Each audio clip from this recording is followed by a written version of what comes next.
मैंने आज क्या पढ़ाना था?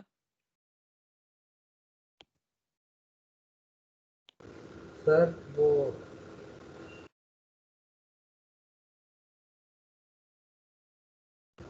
सर एंगुलर कंपोनेंट के भी ग्राफ थे क्या? नहीं, एंगुलर कंपोनेंट के ग्राफ नहीं थे। नहीं, न्यू चैप्टर नहीं था आज। मैंने कहा था कि थोड़ा बहुत मेरे को 2-5 मिनट का बाकी है, उसके बाद चालू करूंगा। नहीं, न्यू चैप्टर नहीं था भाई।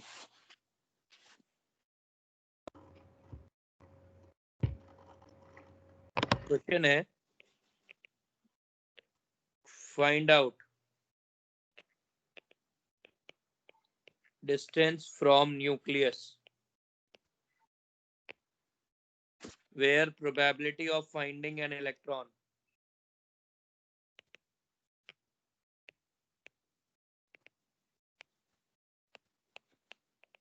is maximum for given psi। और psi दे रखा है 2/a0 3/2 e raised to power minus sigma by 2। ठीक है, and where a0 is 0.529 angstrom and sigma is 2r by n a0। Question solve करके बताइए।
ठीक है, और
आर बताना है, वैल्यू।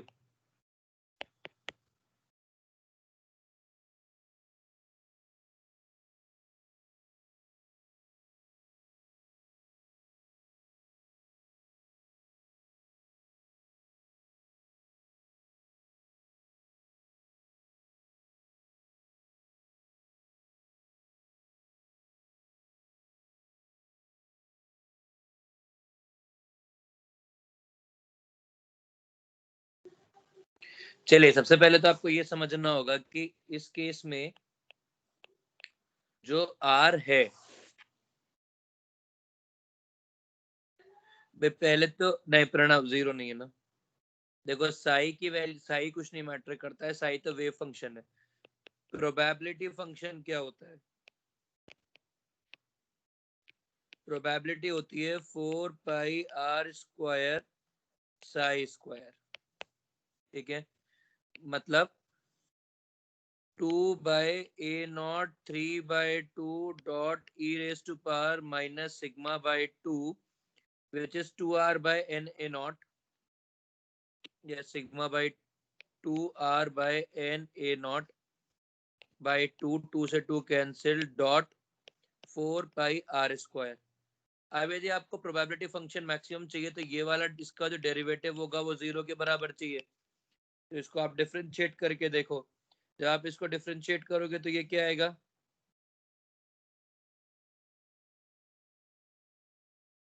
तो बेसिकली आप डिफरेंशिएट कर रहे होगे r square e raise to power minus r by n a naught को, और आपको यहाँ पे समझ में आ गया है कि n की वैल्यू 1 है।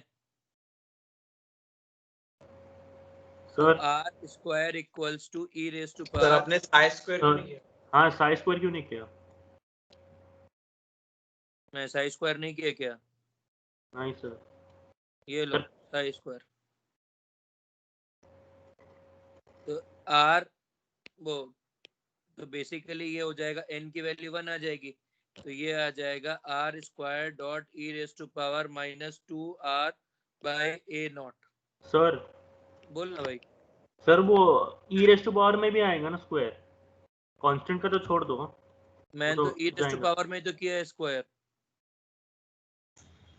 और सर उसका 2 कैंसिल होगा ना ई के पावर में?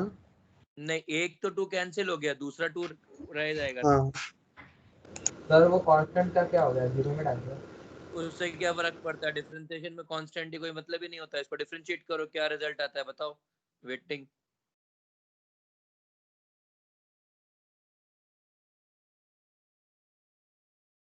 तो ये आ जाएगा r का 2r dot e raise to power minus 2r by a naught, और फिर यहाँ पे माइनस आ जाएगा, और ये आ जाएगा 2/a0 r square dot e raise to power minus 2r by a naught equal to 0। ये दोनों में कैंसिल आउट हो जाएगा, तो ये हो जाएगा 2r equals to 2 a by a naught r square, r से r कैंसिल, 2 से 2 कैंसिल, तो r equals to a naught which is 0.529 angstrom.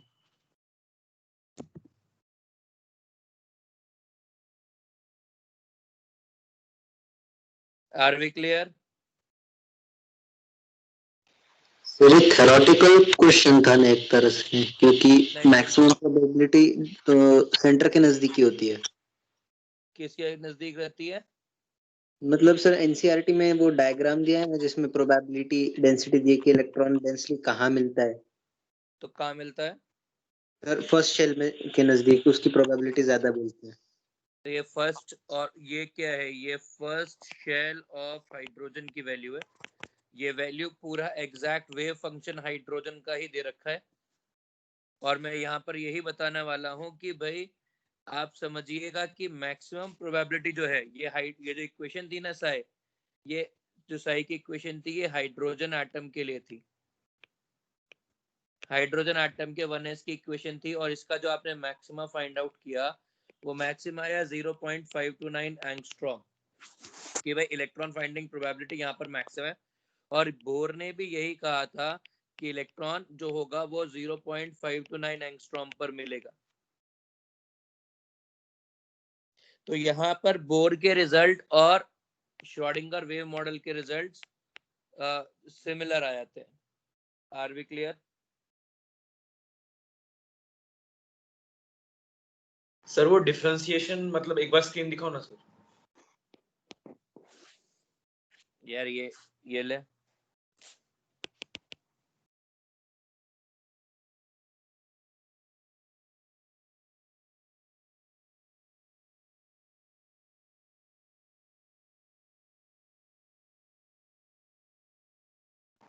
Sir वो अपने सेकंड मतलब वो लेफ्ट साइड पे जो राइट साइड वो लाइन के राइट साइड पे आपने वो मतलब ए नॉट क्यों लिया है?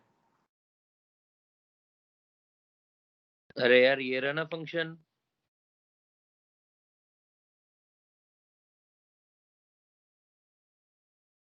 भाई तो किसको डिफरेंशिएट कर रहा है?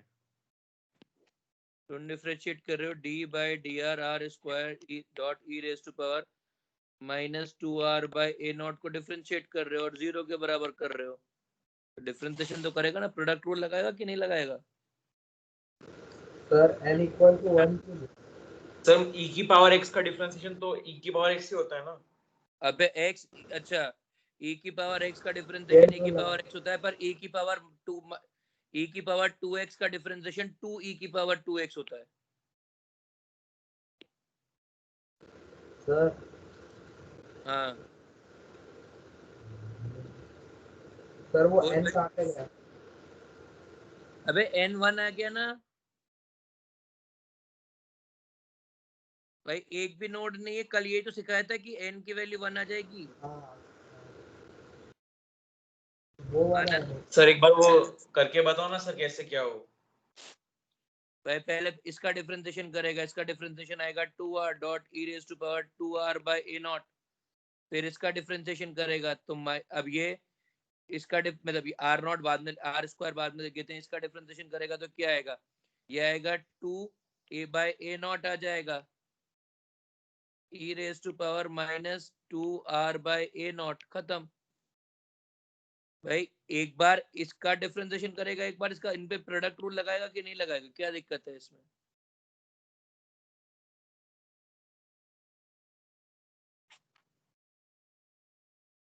Minus e raise to power x का डिफरेंशिएशन होता है e raise to power x, पर ई रेज टू पावर 2x का डिफरेंशिएशन होता है 2 e raise to power x, 2 e raise to power 2। हाँ सर समझ गए।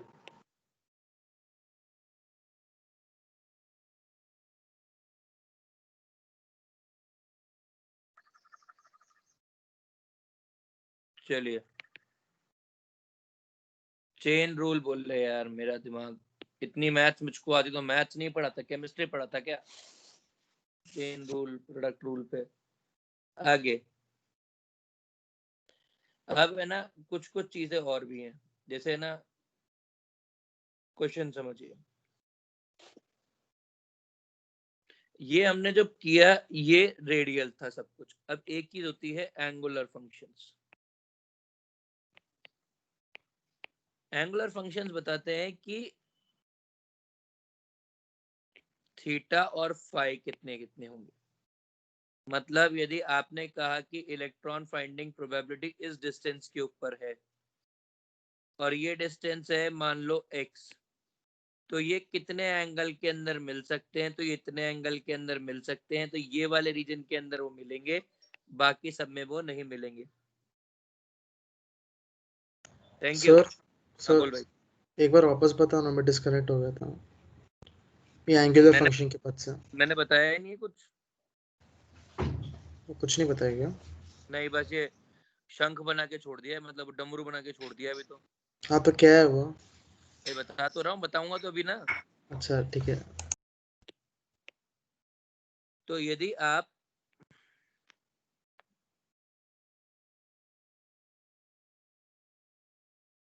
ध्यान दें, अब यदि आप इलेक्ट्रॉन ढूंढ रहे हो और आपको मालूम है कि इलेक्ट्रॉन इतनी डिस्टेंस के ऊपर मिलने वाला है, ये मैक्स, ये वाला रीजन है जहां पर इलेक्ट्रॉन आपको मिलेगा।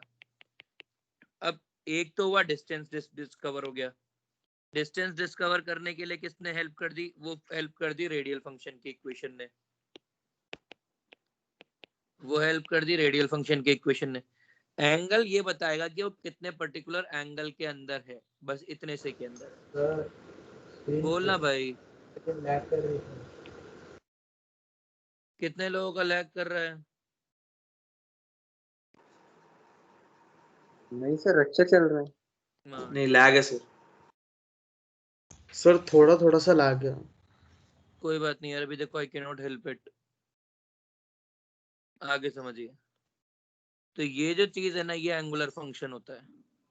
जैसे मान लो आपने कहा कि आपने 2p के लिए सॉल्व किया, तो 2p के लिए जब आपने सॉल्व किया और जब आपने रेडियल फंक्शन को सॉल्व किया तो कैसा आएगा, एक ऐसा स्फेरिकल सा जोन बन जाएगा कि अच्छा यहाँ पर इलेक्ट्रॉन होना चाहिए, ठीक है। और ये तीनों एक्सिस आ गई, ये माइनस एक्सिस,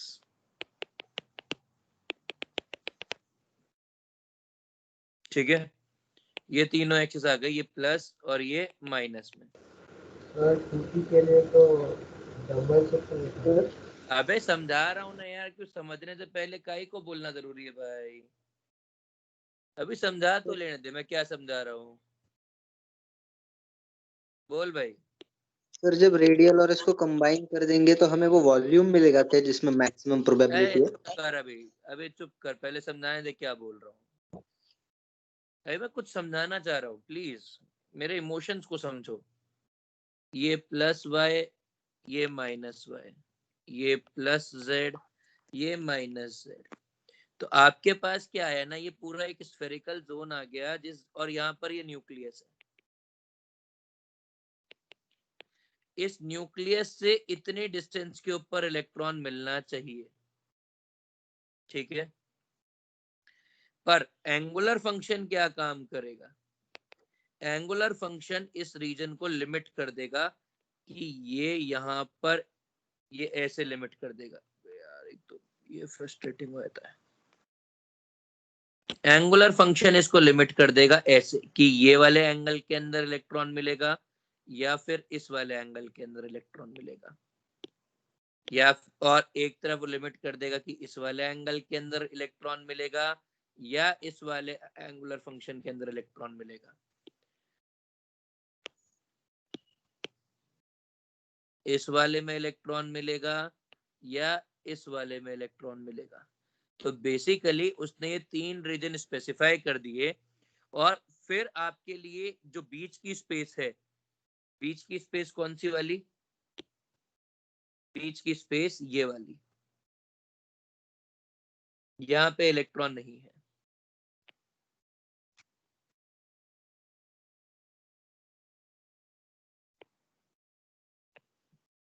तो आपके लिए एक पूरा एक नया प्लॉट सा बन जाएगा कि भाई ये तीन एक्सिस है, ये एक्स है, ये वाई है, ये जेड है। एक्स पे मैंने येलो से ट्रक मार्क किया ना, तो ये एक्स के मतलब ये पॉजिटिव है नेगेटिव, ये एक एक्सिस है, यहाँ पर इलेक्ट्रॉन अवेलेबल है, यहाँ पर इलेक्ट्रॉन अवेलेबल है। वाई में ये इलेक्ट्रॉन अवेलेबल है और ये इलेक्ट्रॉन अवेलेबल है, और जेड में ये इलेक्ट्रॉन अवेलेबल है और ये इलेक्ट्रॉन अवेलेबल है। और इन तीनों को तीन एंगुलर डिस्ट्रीब्यूशन बोल के तीन ऑर्बिटल घोषित कर देते हैं। तो ये वाला हो जाएगा px, ये वाला हो जाएगा py और ये वाला हो जाएगा pz। समझ में आ गया? सर बोल भाई। सर अभी इसमें जो लाइक तीन उन्होंने किए, तो बाकी इसके लिए और वो, एक मिनट सर, जो थीटा और फाई है उसका इसमें क्या यूज आएगा? थीटा और फाई से ये एंगल डिस्ट्रीब्यूट आएंगे। जब अपन थीटा और फाई को सबके लिए अलग अलग सॉल्व करेंगे ना, तो ये सारी वैल्यूज बनेंगी। बस मैं उनका सोल्यूशन नहीं दिखा सकता हूँ, इसलिए मैंने वो सब कुछ नहीं किया है। तो इसमें थीटा वाला कौन सा एंगल रहेगा और फाई वाला कौन सा एंगल रहेगा? वो डिपेंड करेगा हर ऑर्बिटल के लिए अलग अलग। नहीं तो एक ऑर्बिटल के लिए तो सेम रहेंगे ना, एक पेयर। मतलब एक पेयर की मैं इक्वेशन लिख के प्लॉट कर दूं, ये चाहते हो? हाँ 2px के लिए कर देते हैं। ठीक है सर। सर बोलना। सर मैक्सिमा एज पे है क्या वो कोन्स के? नहीं, मतलब ये पूरा रीजन डिफाइन कर रहा है, वो तो केवल इसीलिए होता है। और फिर वो भी क्या होगा ना, ऐसे कर्वेचर वाला जोन आ जाएगा, ये मैक्सिमा रीजन हो जाएगा। हाँ ये कर्वेचर आ जाएगा, तो इसीलिए वो डम्बल बन जाता है पूरा। तो मैं भी केवल वो, क्योंकि अभी अपन लोग बात मैथ्स की कर रहे हैं, तो फिर वो जो एंगल बनेंगे वो लीनियर बनने चाहिए, वैसे लाइन से बनने चाहिए, इसलिए केवल वो रिप्रेजेंट किया है। जब वो पूरा का पूरा इक्वेशन सॉल्व होगा तो वैसा कर्वेचर बन जाएगा। हाँ सर। सर लेकिन जो अपन लाइक निकालते मैक्सिमम प्रोबेबिलिटी, वो जो आर डिस्टेंस निकालते तो वो उतना ही पार्ट में इलेक्ट्रॉन्स रहेंगे क्या? नहीं नहीं, तो यार देख सुन, तो है ना, दो तीन चीजों को एक साथ क्लब कर रहा है। यहाँ पे समझ, यहाँ पे अपन बात क्या कर रहे हैं। यहाँ पर बात हो रही है कि भाई आपके पास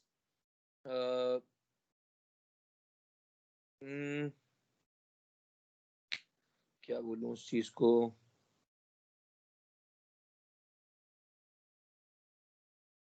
सोचने दे यार एक बार को, मैं जो बोलना चाह रहा हूँ उनको किन शब्दों में डालते हैं।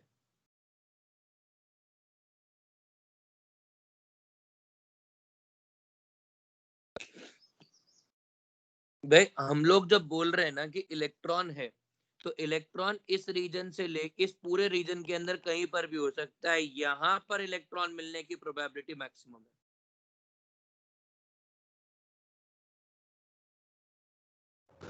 सर क्यों क्या क्यों वहाँ पे मैक्सिमम? भाई, क्योंकि जब आप इसको सॉल्व कर रहे हो, जितना बड़ा रीजन होगा उतनी ही ज्यादा इलेक्ट्रॉन मिलने की प्रोबेबिलिटी होगी। तो ये वैसा है कि भाई कितना बड़ा रीजन है, तो वो जो आपकी ग्राफ के अंदर ऐसा वो ये नहीं आया था, ये जो मैक्सिमा वाला पीक आया था, ये वो वाला पॉइंट होगा जहाँ पे वो मैक्सिमा पीक अचीव कर रहा होगा। तभी तो उसका वॉल्यूम एरिया सब कुछ मैक्सिमम आएगा। जिसका एरिया मैक्सिमम आएगा भाई, यही तो ऐसा पॉइंट होगा इसका पूरा का पूरा वॉल्यूम मैक्सिमम आएगा।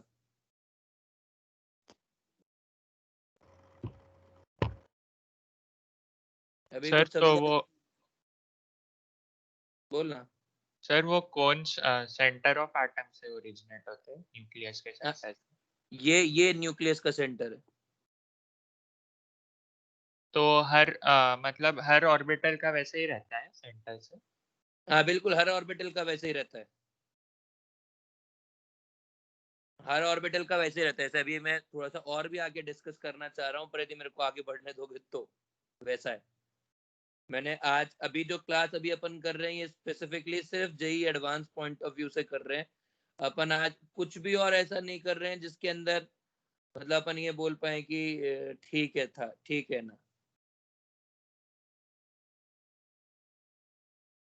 आगे बढ़ बता दूं मैं एक बार थोड़ा सा और। मैं पहले वो एंगुलर फंक्शन वाला जो निलय का डाउट है, उसके ऊपर भी थोड़ी सी रोशनी डालना चाहता हूँ, इफ यू वांट।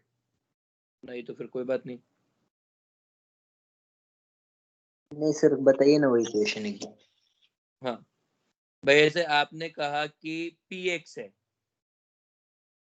यार एक मिनट रुक, मैं ना एग्जैक्ट इक्वेशन ही ढूंढ लेता हूँ कहीं पर मिल रही है तो। मैं हाइपोथेटिकल क्यों प्लॉट कर दूं जब मैं प्रैक्टिकली प्लॉट कर सकता हूँ, तो मेरे को तो आता है।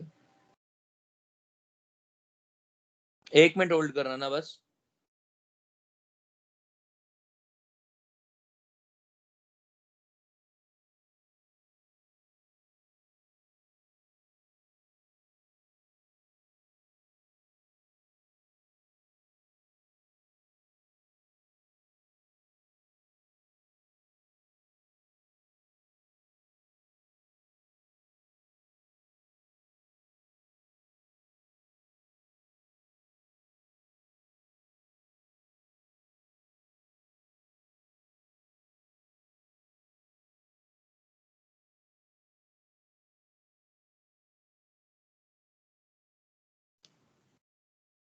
इधर देख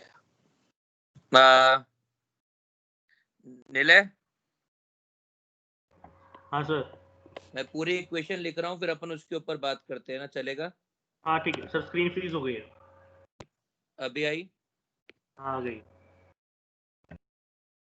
1/8 2/π a0 cube raise to power 1/2 sigma e raise to power minus sigma by 2 cos theta. ठीक है, वेयर सिग्मा इज r/a0। मान ली ये इक्वेशन है, यह थीटा बाय 2।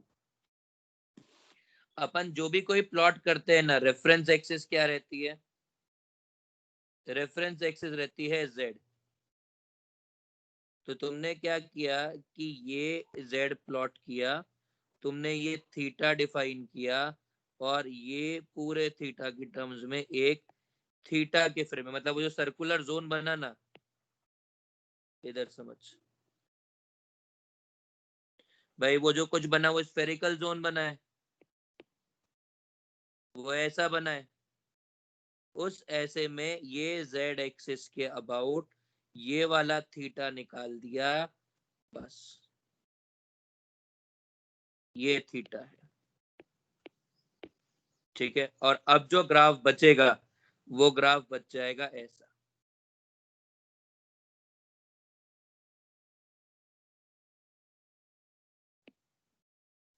और ये हो जाएगा pz 2pz। अभी समझा? हाँ सर। सर बोल भाई। जैसे हम रेडियल नोड्स की वैल्यू निकालते हैं, ये थीटा की वैल्यू भी निकाल सकते हैं ना? यार निकाल सकते हैं पर निकालनी नहीं चाहिए, क्योंकि इसके अंदर फिर वो इमेजिनरी रूट्स के अंदर भी आता है, बहुत कुछ होता है फिर इसके अंदर। मतलब फिर वैसा है कि वो फिर फुल मैथ्स वाला काम बचता है यार, अपन केमिस्ट्री से हट के मैथ्स पे चले आते हैं। मतलब यदि मैं आपके लिए 2p की इक्वेशन बनाऊंगा ना, तो 2p का जो एग्जैक्ट इक्वेशन है वो है सिग्मा 1/8 2/पाई a0 3 1/2 sigma e raise to power minus sigma by 2। भाई रेडियल पार्ट तो बिल्कुल एग्जैक्ट सेम है दोनों का, होना भी चाहिए, क्योंकि इसी में तो ये दोनों एंगल निकल जाएंगे बस, ठीक है। तो रेडियल पार्ट तो सेम रहेगा। अब एंगुलर पार्ट क्या रहेगा, ये हो जाएगा साइन थीटा ई आई फाई। अब इसको सॉल्व करना मतलब फिर मजेदार काम है।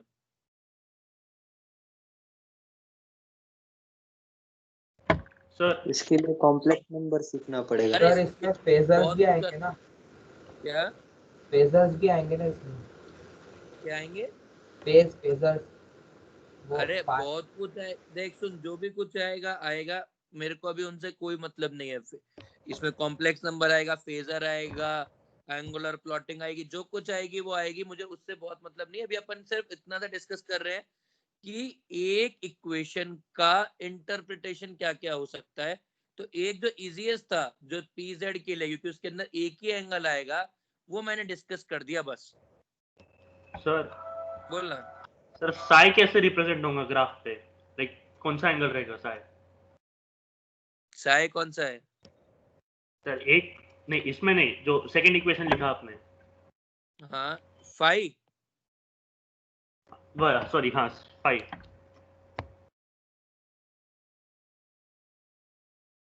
मतलब फाई कैसे रिप्रेजेंट होगा का मतलब भाई, एक ये जो होगा ये with respect to z axis होगा।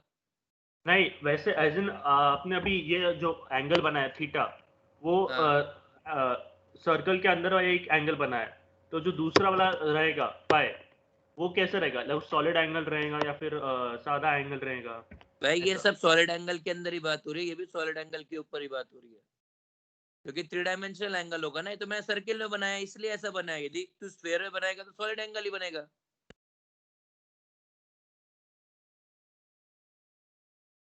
तो इनमें फाई एंगल कौन सा होगा? फाई एंगल बना ही नहीं रहा हूं मैं, वो बता ही नहीं रहा हूं मैं, तो केवल ये बता रहा हूँ कि कुछ इस तरह की इक्वेशन होगी जिसके अंदर ये एंगुलर फंक्शन जो है वो, मतलब रेडियल फंक्शन जो है वो तो कांस्टेंट है, ये दो है जो दो थीटा और फाई की टर्म्स के अंदर। मैं बाकी और कोई चीज एक्सप्लेन कर ही नहीं रहा हूँ कि कैसा है ना, मैं कर सकता हूँ क्योंकि भाई इसको बहुत मैथ्स लगेगी। ये ऐसे ऐसा नहीं है, इसके लिए आपको अलग से 1 साल मैथ पढ़ना पड़ेगा, और फिर भी होगा कि नहीं होगा पता नहीं, क्योंकि ये तो सिर्फ इसकी बात है। फिर ये थीटा और फाई की टर्म्स में डिफरेंशिएट होगा, फिर मैक्सिमम एंगल निकलेंगे।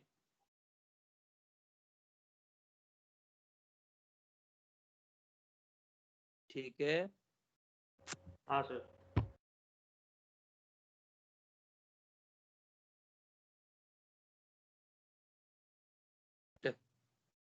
इस प्रणव का कोई कोई इलाज नहीं है, ओके ना। तो ये श्रोडिंगर वेव मॉडल होता है, इसके अलग अलग फंक्शंस होते हैं, साई मैक्सिमा होता है। अब देखिए कुछ कुछ और बातें समझिए।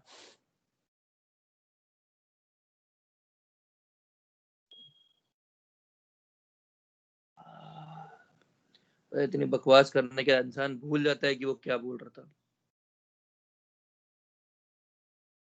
For unielectronic species,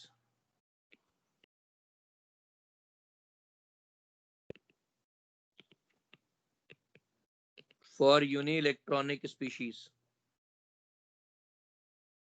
L does not play any role in energy determination. Sir m भी क्या? क्या हो गया? मतलब इसमें सिर्फ प्रिंसिपल क्वांटम नंबर है क्या? Exactly. तो energy depends only on N.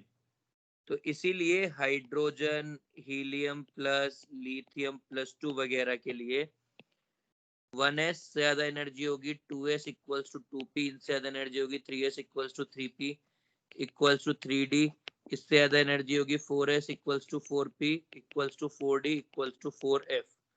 ऐसा होगा क्योंकि एनर्जी में जो L का टर्म आता है वो L का टर्म सिंगल इलेक्ट्रॉन के लिए होता ही नहीं है। Are we clear?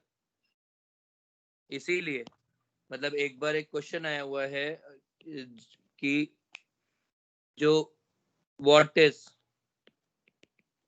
Degeneracy of second excited state of hydrogen, बताइए कितनी आएगी? सर डीजेनरेसी क्या है? अबे डीजेनरेसी पढ़ाया था ना, फिर उसमें क्वांटम नंबर में सेम एनर्जी के orbitals, degenerate orbitals. Degenerate orbitals, हाँ सेम हाँ एनर्जी वाली। हाँ, कितनी डीजेनरेसी आएगी second excited state of hydrogen के लिए?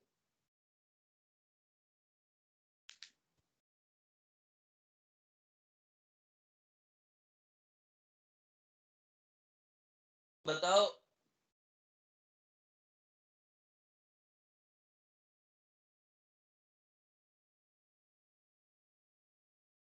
गलत जवाब।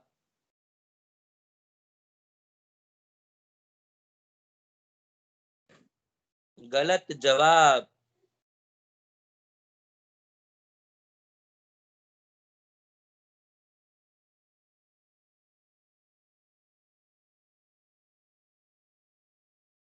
गलत जवाब।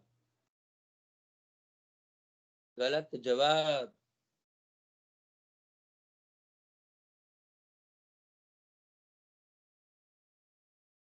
गलत जवाब। गलत जवाब। तुम लोग सोच नहीं रहे हो, पता नहीं सोचने पे टैक्स लगा रखा है क्या सरकार ने?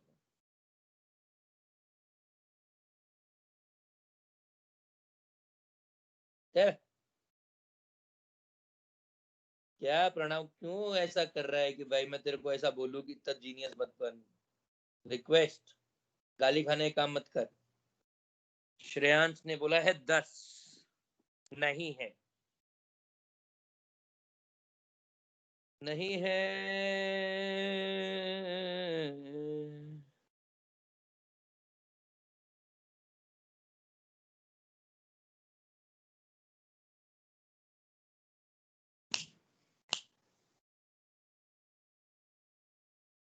आंसर है 9।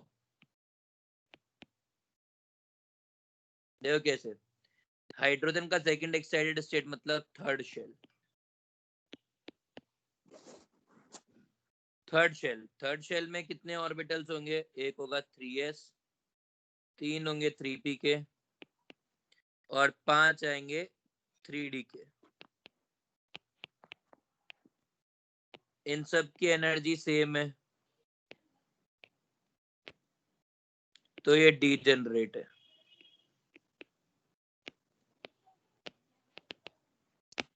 जब एनर्जी ऑफ ऑर्बिटल सेम होती है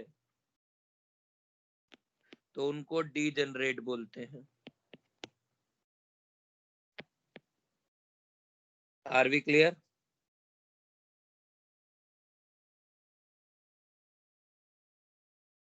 आर वी क्लियर? हाँ sir. Okay, what is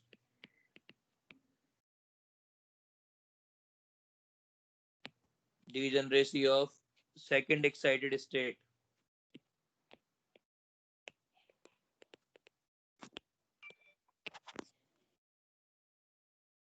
of H minus?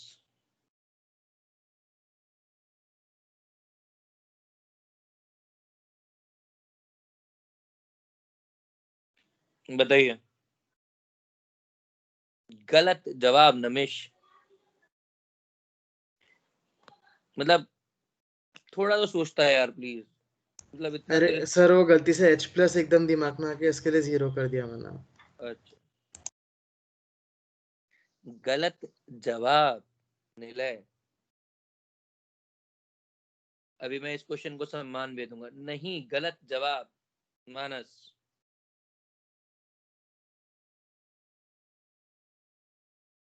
Pranav chat छोड़ के भाग जाए यहाँ से। 2C5 मैं फर्स्ट 10C2, शर्म नहीं आती है इसको। सर 10C2 की वैल्यू 55 है। हाँ तो उसको लेके तब बाहर निकालो। 45 सॉरी। तुम मिल मत जाइयो मेरे को भी। इतनी मैथ मुझको आती तो मैथ्स पढ़ा था, केमिस्ट्री नहीं।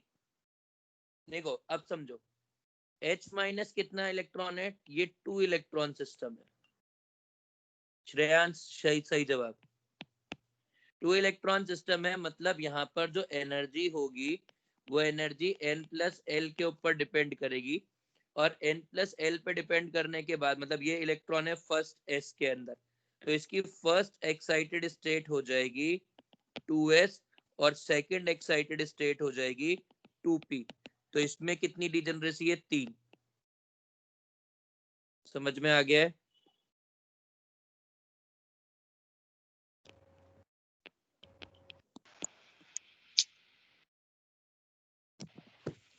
अब मुझे ईयर याद नहीं 2015 का है कि 2016 का है, पर किसी ईयर दोनों में से एक साल ये सर पेपर मेंस का है क्या? तेरे को लगता है ये सवाल मेंस में आते हैं?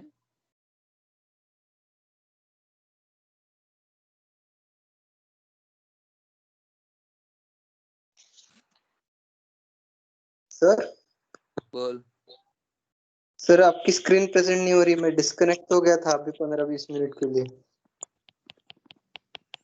कोई बात नहीं, वो स्टार्टिंग थोड़ा में टाइम लेता है वो। हमारे लिए अच्छा हुआ कि तू डिस्कनेक्ट हो गया था। सर ऐसा क्यों? मुझे तो नहीं समझा ना आपने क्या पढ़ाया अब। अबे इतना ही क्यों हमसे बर्दाश्त नहीं हो पाता ना फिर। हम मतलब मैं मोरॉनिक स्टेट के अंदर हूँ, तो आइंस्टाइनिक स्टेट के अंदर सर है। सर हाँ। प्रणव का आंसर 45 कैसे आया लेकिन? अबे प्रणव जाने तू जाने मैं क्यों जानू? तेरे को मालूम है बताओ ना 10C2 का आपने मतलब क्या 45 पढ़ा। होता है। प्रणव ने 45 बोला, तुम दोनों जानो। आगे सुन भाई। सर थोड़ा तो समझ सर दो ने यार। ऐसे ही बोला।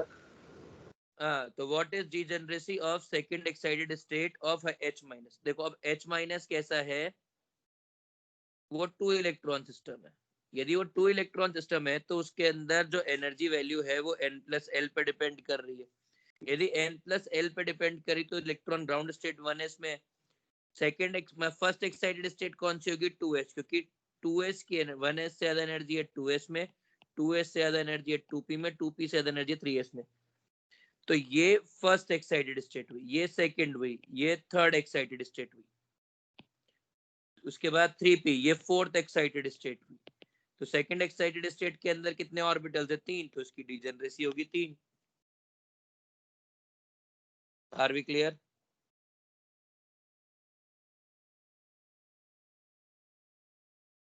आगे, सर डिजेनरेसी मतलब? जितने ऑर्बिटल्स ऑफ सेम एनर्जी हो। बेटा एक इलेक्ट्रॉन की स्पीशीज में ऐसा कैसे होता है, इसके लिए ना मेरे पास एक पूरा डेरिवेशन लिखा हुआ रखा है एक बुक के अंदर। तो जब भी कभी ऐसा हो ना कि तेरे को सेंटर पे आने का हो तो मेरे को फोन कर देना, मैं बुक ला दूंगा। मैं सॉल्व नहीं कर सकता, इतनी मैथ्स मुझको नहीं आती सच्ची। इतना गिफ्टेड नहीं हूं मैं, आई एम सो सॉरी। तो श्रेया तेरे को जब भी कभी चाहिए हो ना, मेरे से बुक ले जाना, उसके अंदर है तकरीबन 200 पन्ने हैं श्रोडिंगर वेव मॉडल के ऊपर, आराम से पढ़ना। सन 2025 के जेई एडवांस से मिलेंगे फिर। ओके मॉडल जो हम पढ़ते हैं तो कितना परसेंट एक्चुअल मॉडल है?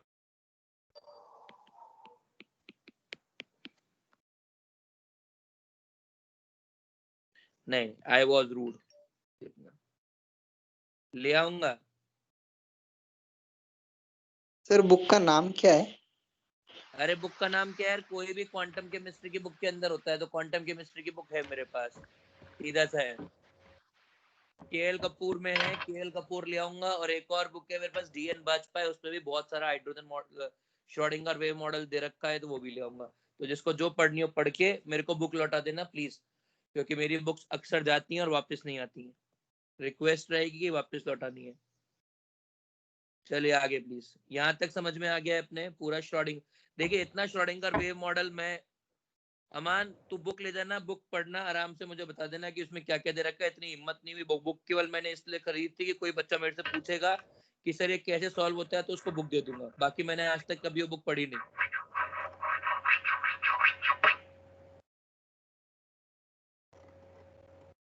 आगे प्लीज। देखिए यहाँ तक, अबे ले लेना तू, मैं ला के रख दूंगा ऑफिस में, तू जाके ले लेना। इधर समझिए प्लीज।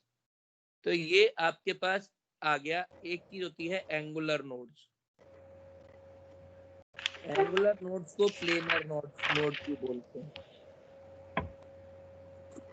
प्लेनर नोड्स या नोड्स एट एन एंगल।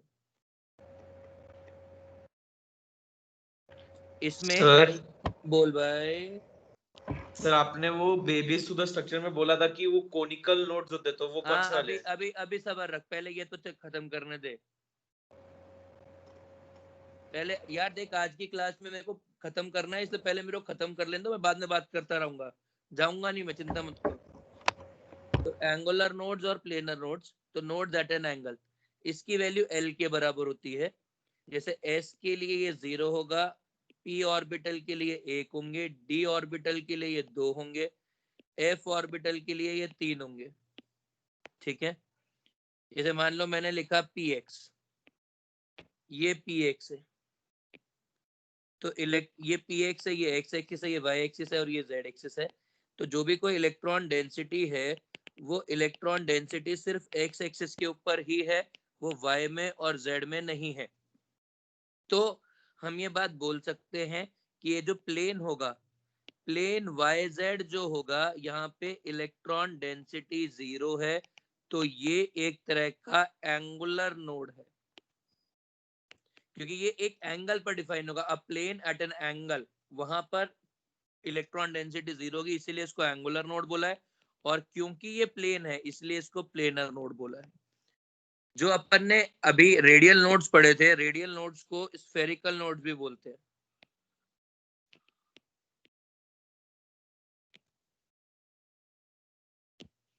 ये तो हुआ पी के लिए। वैसे यदि डी के लिए डिफाइन करें, और मैं डी के लिए डिफाइन कर दूं डी एक्स वाई, तो डी एक्स वाई कैसा ऑर्बिटल होगा, ऐसा ऑर्बिटल होगा। तो ये वाला प्लेन और ये वाला प्लेन वो होंगे जो नोडल प्लेन्स बनेंगे। D x square minus y square, d x square minus y square कैसा होएगा, ये ऐसा होगा। तो ये वाला एंगुलर नोड होगा। सर मतलब x is equal to y और y is equal to minus x। किसके अंदर बोल रहा है? dx square minus y square. X plus y और एक्स माइनस वाई इक्वेशंस में जाएंगे। ठीक है, तो ये होते हैं एंगुलर नोड्स। टोटल नोड्स किसके बराबर होंगे? टोटल नोड्स बराबर होंगे n minus L minus 1 plus L, यानी कि n माइनस 1। ये total nodes for an orbital होंगे।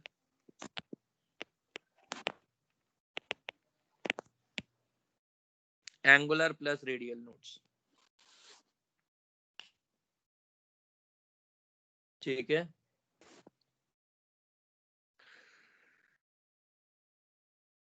अब देखिए मैंने बाकी सारा अब एक चीज है कि भाई डी जेड स्क्वायर के अंदर क्या करें। सर बोल लो। सर इसमें एन क्या है? एन है शेल नंबर। ओके एन पूरे उसके अंदर अभी प्रिंसिपल क्वांटम नंबर ही है D Z square. D Z square कैसा होएगा? डी जेड स्क्वायर है ऐसा। अब ऐसा होने की वजह से इसमें कोई भी प्लेनर नोड नहीं होता, इसमें सिर्फ रेडियल नोड होते हैं। तो अब क्योंकि इसमें प्लेनर नोड नहीं होता, इसीलिए कुछ ऑथर्स, केवल कुछ ऑथर्स ये बोलते हैं कि इसके अंदर अपन एक नया टाइप का नोड डिस्कस कर सकते हैं जो ऐसा होगा, सिर्फ डिफाइन करने के लिए, जो ऐसा होगा और जिसको नाम दिया जाएगा कोनिकल नोड। ठीक है, आप डिफाइन करने के लिए इक्वेशन भी आती है, कोन भी बनता है, सब कुछ बनता है, बट दैट इज फार, मतलब कितना far, infinitely far away from our syllabus. तो केवल इतना काफी है कि ये कोनिकल नोड बनता है। इसको आप डोनट शेप या जो कुछ बोलना चाहो बोल लो यार, बेबी सुदर शेप जो बोल सकते हो बोल लो। इसके अलावा मेरे को पढ़ाने होते हैं आपको प्रिंसिपल, मतलब क्वांटम नंबर पढ़ाने होते हैं। क्वांटम नंबर मैं आप सबको पढ़ा चुका होता हूँ जितना मुझे याद है उसके हिसाब से, और आपको याद नहीं है तो कृपया करके अपने आप को थप्पड़ मारे, बोले सॉरी हमको याद है कब पढ़ाया गया था। क्वांटम नंबर के अंदर बाकी सब तो मैं पढ़ाता हूँ, केवल एक दो चीजें नहीं बताता हूँ। एक तो नहीं बताता हूँ मैं ऑर्बिटल एंगुलर मोमेंटम डिस्कस नहीं करता हूँ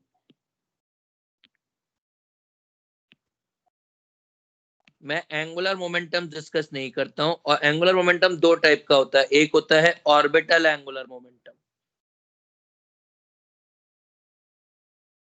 अरे यार, एक होता है ऑर्बिटल एंगुलर मोमेंटम और एक होता है spin angular momentum. Orbital angular momentum होता है एस पे डिपेंडेंट, ये होता है एस पे डिपेंडेंट। और ऑर्बिटल एंगुलर मोमेंटम की वैल्यू आती है h/2 √L into L+1। ठीक है, और ये जो ये ना h/2 है, इसको अपन लोग ऐसे ये भी लिख सकते हैं √L into L+1। ये h ये ऊपर कटा हुआ, इस चीज को अपन लोग बोलते हैं बोर मैग्नेटॉन। और स्पिन एंगुलर मोमेंटम की वैल्यू होती है √S into S+1 bore magneton. ठीक है, तो ये दोनों वैल्यूज और आती है। अब एंगुलर स्पिन एंगुलर मोमेंटम क्यों होता है कि वो इलेक्ट्रॉन की एक स्पिन है उसके कारण होता है। और angular momentum orbital angular momentum होता है क्योंकि इलेक्ट्रॉन एक्सचेंजेस कर रहा होता है। ठीक है, एक्सचेंज सर मतलब फिर वो √n into n+2 क्या है? क्या √n into n+2? वो भी कुछ मतलब where n is the number of unpaired electrons.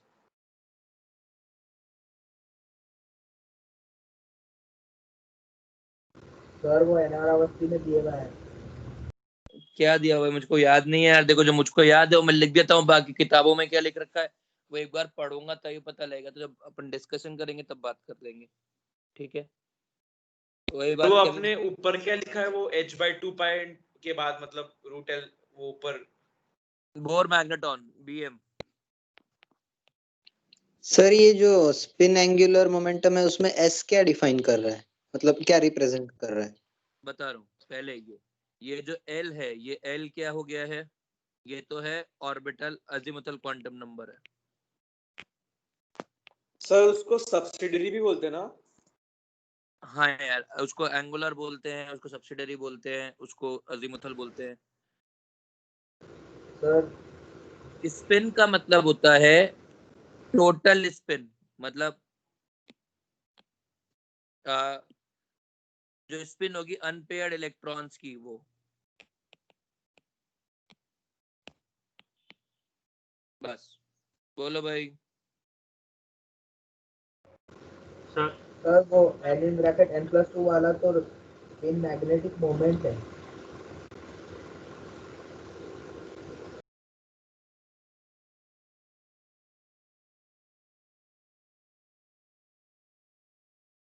ठीक है यार, अभी देखो यहाँ तक क्लियर है ना आपको? पहले तो ये बताओ बस। सर बोल यार। इलेक्ट्रॉन की स्पिन मतलब टोटल इलेक्ट्रॉन्स की स्पिन के जितने ऑर्बिट में है उतने। नहीं, ये अपन लोग अनपेयर्ड इलेक्ट्रॉन्स के लिए बात कर रहे होते हैं, क्योंकि एक ऑर्बिटल के अंदर 2 इलेक्ट्रॉन्स होंगे, दोनों की स्पिन उल्टी होगी, तो स्पिन उल्टी होने की वजह से उनका एंगुलर मोमेंटम एग्जिस्ट नहीं करेगा। तो जब जो अनपेयर्ड बचते हैं, केवल उन्हीं के लिए बात होती है। सर पर ये स्पिन एंगुलर मोमेंटम मतलब क्या? मतलब स्पिन एंगुलर मोमेंटम का मतलब है यार, एंगुलर मोमेंटम क्या होता है? यदि कोई एक इलेक्ट्रॉन है ऐसा मान ले, ये स्पिन भी करेगा, ये ऑर्बिटल मोशन भी करेगा, तो ये स्पिन करेगा तो इसका एक मोमेंटम जनरेट होगा, वो वाली बात हो रही है बस। सर पर इलेक्ट्रॉन का क्या, एटम का? इलेक्ट्रॉन के लिए बात हो रही है भाई। ये पूरी की पूरी बात, ये तेरे को शायद याद नहीं है, पर अपन ये पूरी की पूरी बात सिर्फ इलेक्ट्रॉन के लिए करते हैं ना। हाँ, बाकी सारा मेरे को जो कुछ पढ़ाना था मैंने पढ़ाया हुआ है। मेरे हिसाब से ये चैप्टर खत्म हो गया है। कृपया करके आप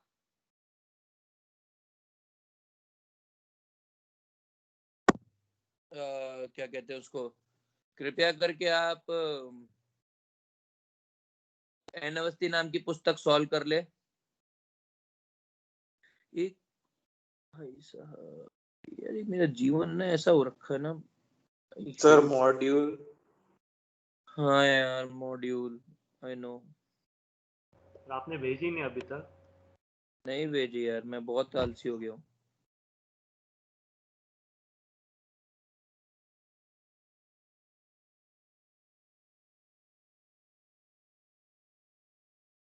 दूंगा यार, दूंगा। 1 मिनट बस, मेरे को एक टाइप के क्वेश्चन और करने हैं।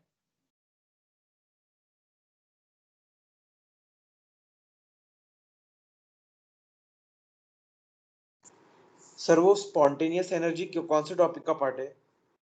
थर्मोडायनेमिक्स।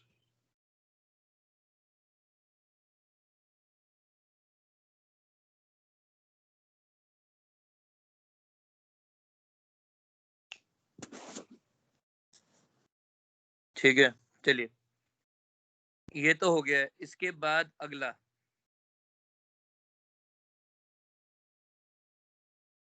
देखिए एक टाइप का क्वेश्चन, इसके एक टाइप का क्वेश्चन है जो मैंने अभी आपको नहीं कराया, मैं जरा वो भी करवाना चाहता हूँ। वो क्वेश्चन बोर में ही आता है, पर उस वक्त कराना मैंने जरूरी नहीं समझा था। मान लीजिए ये एक आटम है, हाइड्रोजन आटम ही है, ये शेल्स हैं, ये फर्स्ट बोर्स ऑर्बिट है।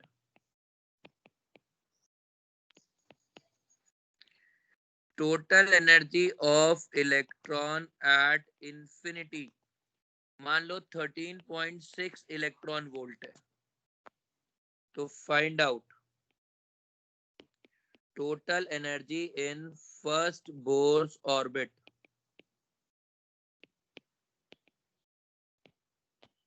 of hydrogen. Also find out kinetic energy and potential energy. बताइए।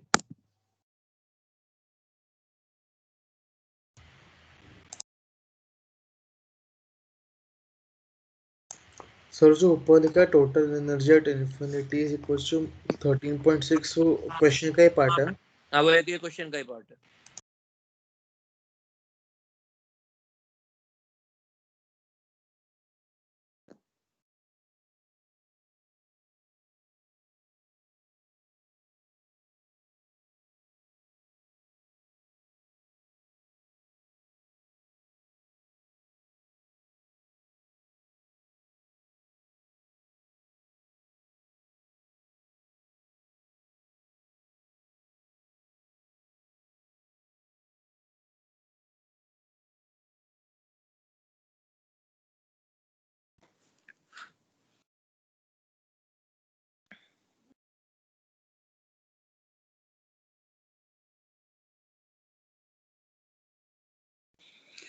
टोटल एनर्जी आएगी 0 इलेक्ट्रॉन वोल्ट, काइनेटिक एनर्जी आएगी 13.6 इलेक्ट्रॉन वोल्ट और पोटेंशियल एनर्जी आएगी -13.6 इलेक्ट्रॉन वोल्ट।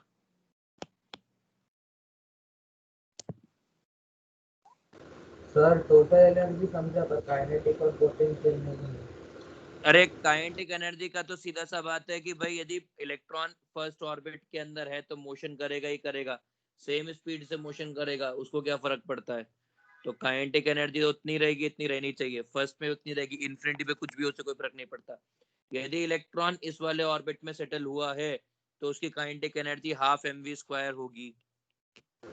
सर फिर पोटेंशियल एनर्जी अलग होगी ना। पोटेंशियल एनर्जी क्या होगी? Kinetic energy plus total energy equals to kinetic energy plus potential energy होती है। हाँ वैसे।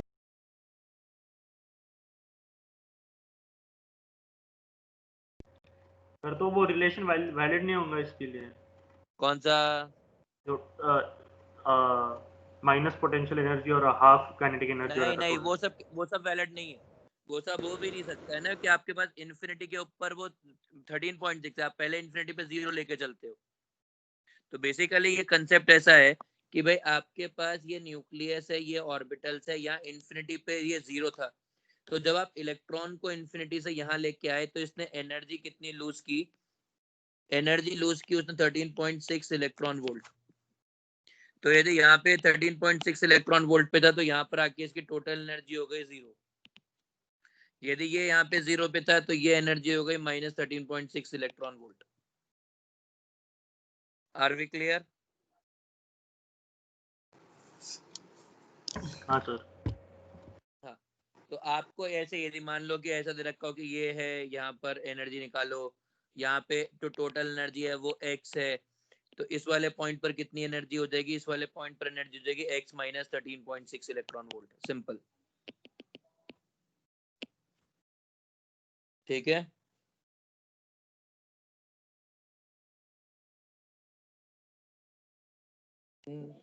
एक और होता है यार, पर वो खुद से करना, वो मैं नहीं करवाऊंगा। एक और चीज का जवाब मैं क्या बताऊं मानस फिर से? सर वो 0 कैसे होगी टोटल एनर्जी? भाई समझ, तेरे पास जब इलेक्ट्रॉन इन्फिनिटी पर है, इन्फिनिटी से तू फर्स्ट ऑर्बिट में लेके आया तो कितनी एनर्जी लूज की उसने? 13.6 इलेक्ट्रॉन वोल्ट एनर्जी लूज की। अब तुमने कहा कि इधर इलेक्ट्रॉन एनर्जी 13.6 इलेक्ट्रॉन वोल्ट है इन्फिनिटी के ऊपर, तो 13.6 लूज करके यहाँ 0 पर आ जाएगा बस। हाँ सर। अब है ना यार, एक और बस एक आखिरी रिलेशन है जो मेरे को लिखना है और मेरे को उसका जवाब भी पूछना है। क्वेश्चन है psi square integration -minus infinity to +plus infinity dx dot dy dot dz या dx dy dz equal to कितना आएगा?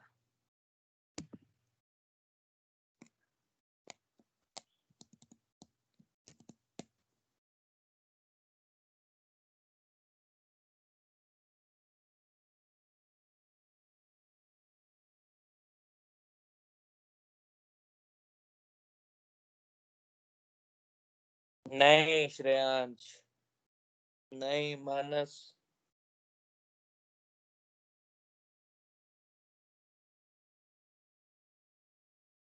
यश बिल्कुल सही जवाब 1।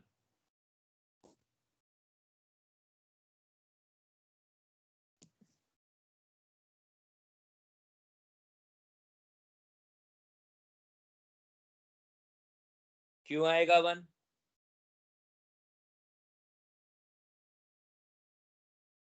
सर जब हम वॉल्यूम को पूरा फेंक देंगे सभी डायरेक्शंस में एक्सपैंड कर देंगे तो प्रोबेबिलिटी तो 1 ही होगी ना, हम सब कुछ ही छान मार रहे हैं। बिल्कुल सही जवाब। हाँ डेल लिख ले यार, इसको कोई इशू नहीं है, ऐसे डेल कर लो, ऐसे इमोशनल नहीं होना है। बिल्कुल, आपने यहाँ पर प्रोबेबिलिटी डेंसिटी इनटू इनफाइनाइट, मतलब ये पूरा यदि आपने इंटीग्रेट कर दिया वॉल्यूम -इन्फिनिटी से +इन्फिनिटी, तो बेसिकली आपने पूरा यूनिवर्स छान मारा, कहीं ना कहीं तो इलेक्ट्रॉन हो गई।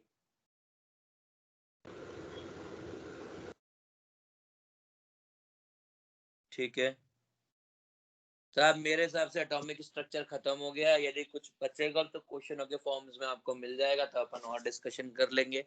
आज का क्लास यहीं खत्म कर रहे हैं। बाकी की जो है नेक्स्ट क्लास अपन चालू करेंगे परसों, मतलब कल, जब भी कभी नेक्स्ट क्लास होती है तब, और उस दिन अपन पढ़ेंगे ऑर्गेनिक केमिस्ट्री।